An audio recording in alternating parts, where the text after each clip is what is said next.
बिस्मिल्लाहिर्रहमानिर्रहीम। अस्सलाम वालेकुम वरहमतुल्लाहि वबरकातुहू। मैं हूं हकीम नवीद और आप देख रहे हैं मेरा यूट्यूब चैनल हकीम नवीद ऑफिशियल। इस वीडियो के अंदर दो चीज़ों का ख़ारिश के मर्ज़ में इस्तेमाल आपको बताऊंगा। इन दो चीज़ों का इस्तेमाल मुख्तलिफ़ तरीक़ों से किया जाएगा और इससे हर किस्मी ख़ारिश का जड़ से ख़ात्मा हो जाएगा। वीडियो के अंदर दिखाई भी जाती हैं, उनकी तासीर भी बताई जाती है और उनके इस्तेमाल का तरीका भी बताया जाता है। वीडियो को पूरा देखें ताकि किसी जड़ी बूटी के इस्तेमाल का तरीका मिस न, और मेरे चैनल को सब्सक्राइब करें, साथ के बेल आइकॉन को भी दबा दें ताकि इस तरह के मज़ीद नुस्खा जात जो हैं वो आपको सबसे पहले मिलते रहें। वीडियो के अंदर नज़र आने वाली चीज़ जो ये लिफाफे के अंदर मौजूद है, इसका नाम है अफसनतीन। इसको अफसनतीन बोलते हैं। ये पाकिस्तान पाको हिंद में बहुत ज़्यादा पाई जाती है। अमूमन टीले रेत के इनके ऊपर ये बहुत ज़्यादा होती है और गंदम के मौसम में भी इसका अफजाइश बहुत ज़्यादा होता है।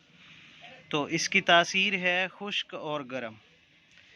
दूसरी जो चीज़ है ये भी पाको हिंद में बहुत ज़्यादा पाई जाती है। ये सर्दी के मौसम में जब गंदम की काश्त की जाती है तो उसके खेत में ये बहुत ज़्यादा होती है। इसका नाम है चिरायता। चिरायता इंडियन भी बोलते हैं और चिरायता सब्ज़ भी बोलते हैं। इन दोनों जड़ी बूटियों का कड़वा और तुर्श होता है।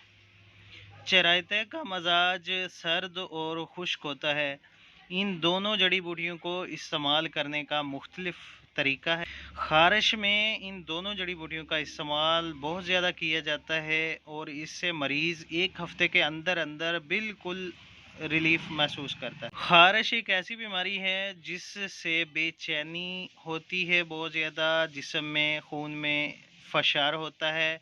फशार खून की वजह से ख़ारिश खुजली की अलामतें ज़ाहिर होती हैं। बाज़-औक़ात ये तर ख़ारिश में होता है और बाज़-औक़ात खुश्क ख़ारिश में ये चीज़ें नमूदार होती हैं। इस्तेमाल करने का तरीका नहायत ही आसान है। जो अफसनतीन बूटी है ये भी आपको पंसार से मिलेगी और ये जो चिरायता बूटी है ये भी आपको पंसार से आसानी से मिल सकती है। बहुत ही सस्ती जड़ी बूटियाँ हैं।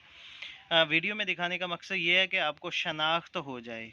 छोटे छोटे जर्द रंग के फूल होते हैं अफसनतीन के, और चिरायता के फूल जो ये सफ़ेद होते हैं और थोड़ा थोड़ा डोडी नुमा होते हैं। तो इसमें शनाख्त बहुत आसान हो जाती है। तो पंसार की दुकान से ले अफसनतीन बूटी ले लें 50 ग्राम और चिरायता ले लें 100 ग्राम। तो इस्तेमाल का तरीका ये है कि अफसनतीन 50 ग्राम लेकर उसको अच्छी तरह कूट कर कपड़ छान करके उसके 500 mg के कैप्सूल भर लें। और जो चिरायता है इसका 5 ग्राम का एक खुराक बनाएं। एक खुराक को 1 गिलास पानी में रात को भिगो कर रख दें। चिरायता को उसी पानी में जिसमें रात को भिगोया हुआ होगा उसी में जूस बना लें। इसका अच्छी तरह शेक कर लें इसको और छान कर जो अफसनतीन के आपने 500 mg के कैप्सूल भरे हुए होंगे वो एक कैप्सूल सुबह खाली पेट चिरायता वाले शेक के साथ पिएं और एक कैप्सूल शाम को असर के टाइम खाली पेट जब होता है तो उस वक्त भी चिरायता का शेक बनाकर उसको इस्तेमाल करें। शेक बनाने का बेहतरीन तरीका ये है कि रात के वक्त चिरायता को पानी के अंदर भिगो कर रख दिया जाए। अगर रात को ना भिगोएं तो सुबह को इसका 5 ग्राम खुराक लेकर 1 गिलास में भिगो कर रख दें। 2-3 घंटे भिगो कर रखने से ये बिल्कुल नरम हो जाता है पानी में, तो इसका शेक बनना आसान हो जाता है। इस तरह आप चिरायता का शेक बनाकर उसके साथ अफसनतीन का कैप्सूल इस्तेमाल कर सकते हैं। ये 8 साल से ऊपर वाले मरीज़ों के लिए दवाई है। जो मरीज़ 8 साल से कम उम्र वाले हैं उनको ये दवाई इस्तेमाल ना करवाई जाए, तो बड़े लोगों को ये इस्तेमाल करवाई जा सकती है। पित्त, दाने, फोड़े, फीप वाले हत्ता के नासूर को ख़त्म करने के लिए ये दवा बहुत अहम है।